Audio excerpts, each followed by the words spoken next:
ससुराल में दोष है। अरे जल्दी चलिए जी, पंडित जी 11 बजे उठ जाएंगे। ऐसे कहाँ बैठे हैं पंडित जी के उठ जाएंगे, और उठ गए तो हम उन्हें दोबारा बैठा देंगे। ये देख करण, तेरे पापा को ऐसी ऐसी बातें बोलते हैं और मुझे गुस्सा दिला देते हैं। फिर गुस्से में मैं कुछ बोल दूंगी ना तो कहेंगे तेरी माँ बावली हो गई है, बेकार में बड़बड़ाती है। अरे पापा, आप भी ना क्यों परेशान कर रहे हो मम्मी को? अब जल्दी से शर्ट पहन कर आइए ना, हमें पंडित जी के पास जाना है। निर्मला अपने पति और बेटे के साथ पंडित जी के पास पहुंचती है और उन्हें देखते ही उनके चरणों पर दंडवत प्रणाम करती है। अरे जी आप भी प्रणाम कीजिए ना पंडित जी को। और करण तू भी झुक, जितना ज्यादा झुकेगा ना उतना ही बड़ा प्रसाद मिलेगा। ऐसी कोई बात नहीं है पुत्री, जो होगा वो तो होकर रहेगा। करण को नया काम शुरू करना है ना। महाराज जी की जय हो, महाराज जी की जय हो। देखा जी आपने? हाँ हाँ देख लिया।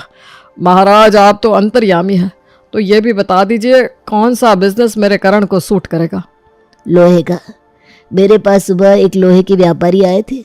उनको अपने ऑफिस के लिए एक ऊंची पोस्ट पर किसी विश्वासु लड़की की तलाश है। मुझे लगता है करण को उनके साथ काम करके काम सीखना चाहिए और फिर अपना बिजनेस खोल लेना चाहिए। करण कुछ दिन पंडित जी के बताए बिजनेसमैन के ऑफिस में काम करता है और कुछ ही समय बाद वो अपना खुद का लोहे का बिजनेस चालू करता है और उसका बिजनेस चल पड़ता है। अब तो उसका पंडित जी पर विश्वास और भी बढ़ जाता है।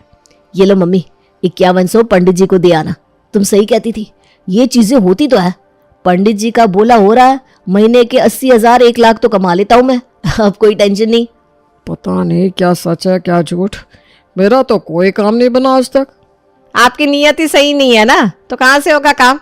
अब छोड़िए, तू सुन करण, पहले तो तुझे काम का टेंशन था, अब तू सेटल है ना, अच्छा खासा कमा भी लेता है, तो अब बेटा शादी कर ले। शादी अभी? अरे 28 का हो गया है तू, अब शादी नहीं करेगा तो कब करेगा? मैं आज ही जाकर पंडित जी से इस बारे में बात करती हूँ। अगर वो कहते हैं तो तेरे लिए लड़की देखना शुरू कर दूंगी। अच्छा, अगर पंडित जी बोलेंगे तो फिर कर लूंगा, जाकर पूछ लो ना। निर्मला जाकर पंडित जी से बात करती है और पंडित जी शादी के लिए हाँ कर देते हैं और अगले ही पल निर्मला अपने बेटे के लिए लड़की की तलाश करना शुरू कर देती है। पंडित जी के यहाँ से निर्मला अपने घर लौट रही थी कि रास्ते में उसे प्रेमा मिलती है।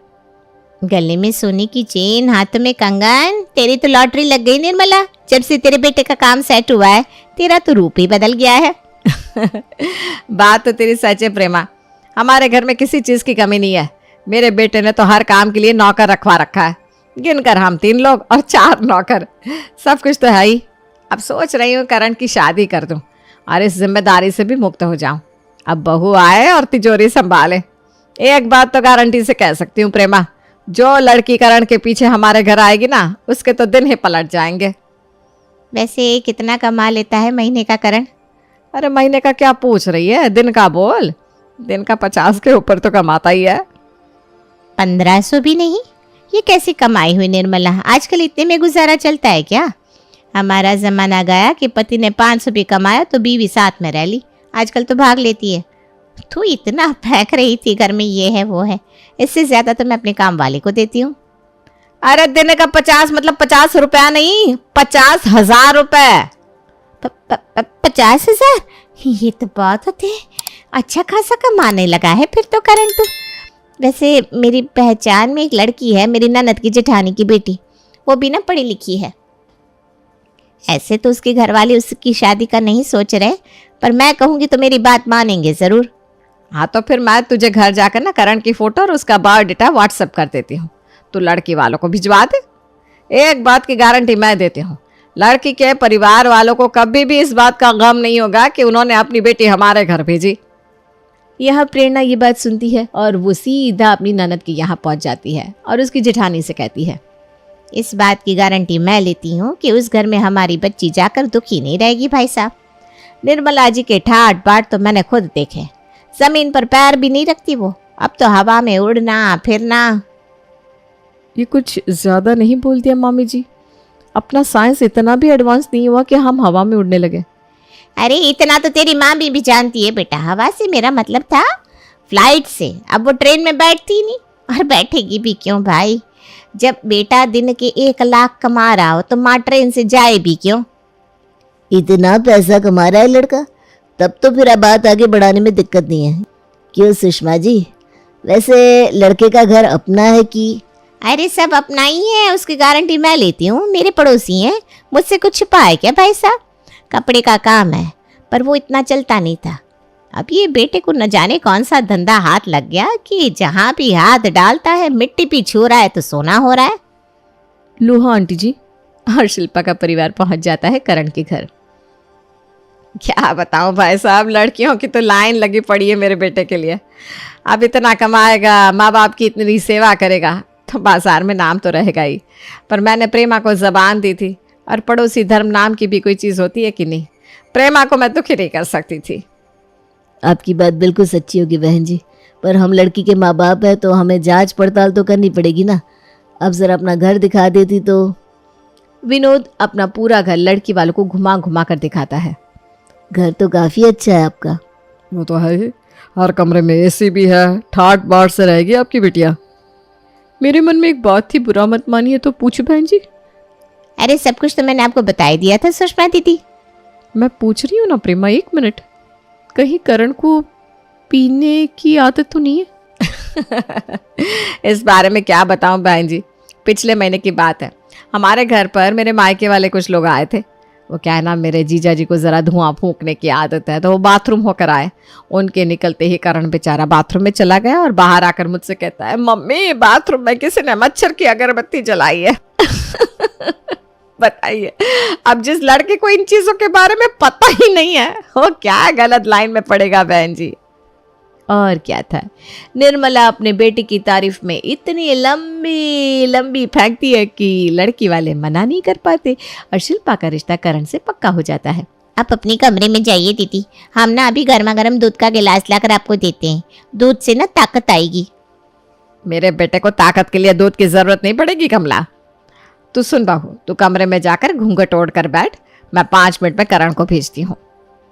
शिल्पा किसी भी दूसरी नई नवेली दुल्हन की तरह अपने कमरे में बैठी करण का इंतजार कर रही थी कि दरवाजा खुलता है, करण अंदर आता है। कितनी जल्दी शादी होगी ना हमारी। मेरा मतलब है, शादी तो मुझे आपसे ही करनी थी, पर इतनी हड़बड़ी में होगी ये नहीं सोचा था। आपके साथ ज़्यादा बात करने का वक्त भी नहीं मिला।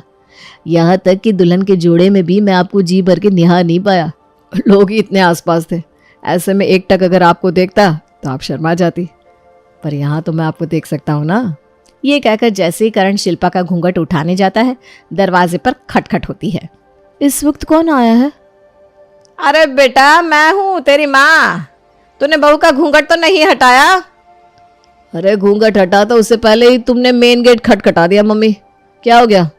अभी रुक जा, पहले पंडित जी से पूछ लेती हूँ घूंघट हटाने का कौन सा मुहूर्त अच्छा है, उसी वक्त घूंघट हटाना। अब इसमें पंडित जी से क्या सलाह लोगी मम्मी? इसमें तो सलाह ज़रूरी है बेटा, क्योंकि मुझे नहीं पता किस मुहूर्त में मैंने तेरी माँ का घूंघट हटाया था। उस दिन के बाद से आज तक मुझे इसका चेहरा देखने का मन ही नहीं हुआ। भैया मजाक कर रहे हैं भाभी, करण भैया ठीक कह रहे हैं, इन चीज़ों के लिए ना पंडित जी को फ़ोन करना सही नहीं है। पर निर्मला कहाँ मानने वाली थी। वो रात को 12 बजे पंडित जी को कॉल करती है, पर पंडित जी तो सो रहे थे, तो फोन उठाता कौन। 12 से 1, 1 से 2, 2 से 3, 3 से 4 बज जाते हैं। पूरा घर आधी नींद में यहाँ वहाँ हॉल में बैठा हुआ था। 4 घंटे से घूंघट में बैठी हूँ, क्या मजाक है। ये पंडित जी से पूछकर कौन घूंघट हटवाता है बहू का? आया पंडित जी का मैसेज आया, उठा सकते हैं घूंघट, जा बेटा। मुझे नहीं उठाना घूंघट, सोने जा रहा हूं मैं। तो शिल्पा की सुहागरात कुछ ऐसी होती है कि थक कर उसका पति सो ही जाता है। अगली सुबह, मम्मी जी आपने बताया था इस घर में 4 नौकर हैं।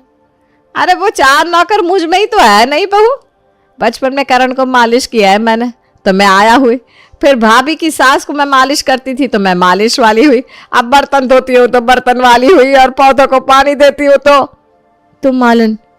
बाकी सब मुझे ही करना होगा। ये तो सरासर धोखा हुआ है मेरे साथ मम्मी जी।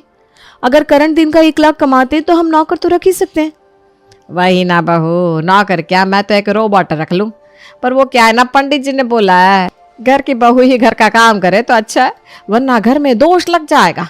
अब कमला तो शुरू से इस घर में रह रही है, उसे तो हम नौकर मानते ही नहीं। शिल्पा रसोई में चली जाती है। अब क्या बहस करूं? जो औरत अपनी बहू की सुहागरात पंडित जी से बिना पूछे होने नहीं देती, वो इस घर में नौकर आने देगी? कर्म फूट गए मेरे। मैंने पहले ही बोला था ना मम्मी, जो दिखता है वो सच और जरूरी नहीं। अरे बेटा कुछ दिन रुक जा, तू अभी नहीं है, फिर कमला से ही झाड़ू पोछा कपड़े करवाने लगना। कहीं भी एडजस्ट होने में वक्त लगता है ना बेटा। शिल्पा खुद की किस्मत को कोसती हुई सभी को नाश्ता परोसती है, जिसे देखते ही विनोद कहता है, पपीते की सब्जी बनाई है बहू। क्यों, क्या हुआ पापा जी, आप पपीता नहीं खाते? पापा तो कुछ भी खा लेते हैं पर मम्मी नहीं खाती। तुझे इतनी तो बुद्धि होनी चाहिए ना बहू कि रसोई में कुछ बनाऊं तो सास से पूछ लूं। घर की बहू अगर सास से पूछकर खाना नहीं बनाती तो ससुराल में दोष लग जाता है। और ये किसने कहा मम्मी जी? हमारे पंडित जी ने, और किसने। अब जा मेरे लिए आलू गोभी की सब्जी बना दे। गुस्से में अपने दांत पीसते हुए शिल्पा रसोई में जाती है और अपनी सास के लिए सब्जी बनाना शुरू करती है। ये कोई बात हुई भला कि सास से बिना पूछे खाना बना दो तो दोष लग जाएगा? मम्मी जी को आलू गोभी की सब्जी खानी थी तो बात पंडित जी पर डाल दी। वाह मम्मी जी वाह। सभी को खाना खिलाने के बाद जैसे ही शिल्पा मशीन में कपड़े डालने लगती है, निर्मला उसे देख लेती है।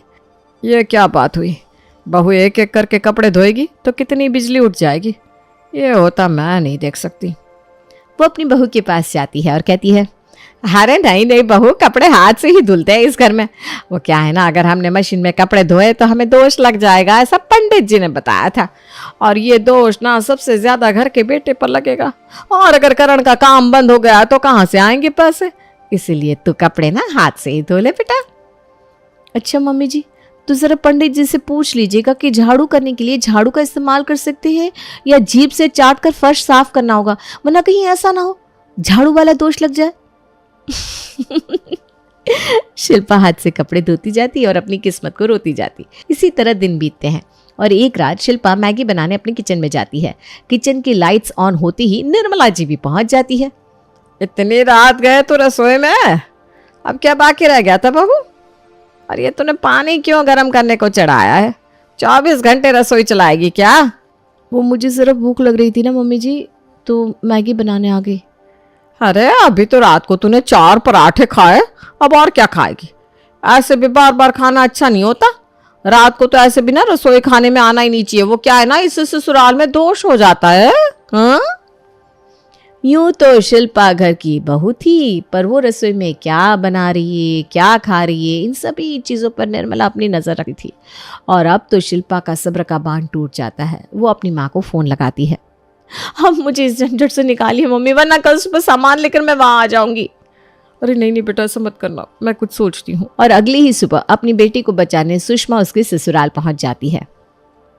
अरे रे, ये तो बहुत बड़ी दिक्कत हो गई। क्या हो गया समधन जी, आप अचानक यहाँ, और क्या दिक्कत हो गई? बात ही कुछ ऐसी है समझी जी।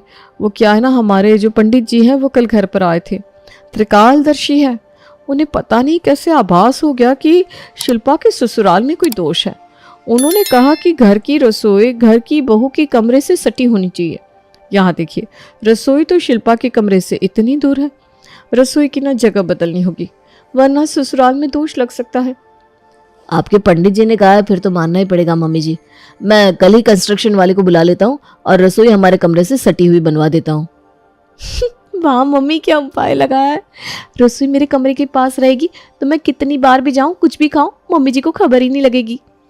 और सुषमा शादी के बाद पहली बार अपनी बेटी के ससुराल में आई थी तो थोड़ा रुक जाती है दोपहर में खाने के वक्त। क्या कमला दीदी, आप पूरे दिन में सिर्फ बर्तन और पौधों में पानी देने का ही काम करती हैं।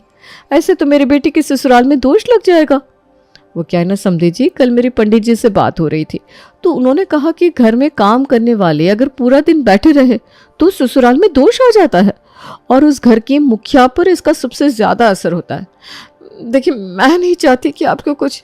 अरे कमला, तू ऐसे फालतू मत बैठा कर। अब से तू सारे कामों में बहू का हाथ बटाएगी। वैसे निर्मला जी भी कोई काम नहीं करती, इससे तो कोई दोष नहीं लगेगा ना समधन जी। क्या समधन जी, आप कोई काम नहीं करती?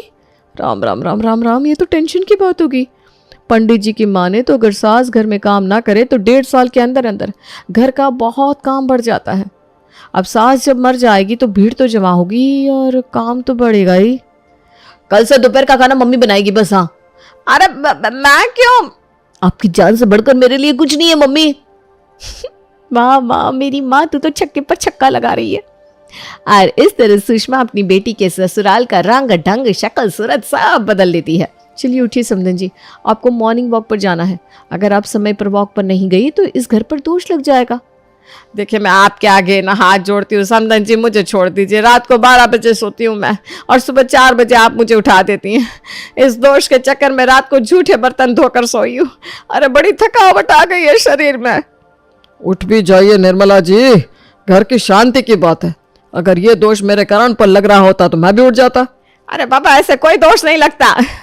मैं समझ गई समधन जी आप मेरे साथ क्या कर रही हैं। माफ़ कीजिए, मैं आपकी बेटी को कभी नहीं सताऊंगी। ये हुई ना बात मम्मी जी। पंडित जी का नाम लेकर इतने भी गलत काम मत कीजिए कि आपकी करनी आप पर ही भारी पड़ जाए। और सुषमा अपनी बेटी की सास को ऐसा सबक सिखाती है कि उस दिन के बाद से वो कभी भी शिल्पा को परेशान नहीं करती।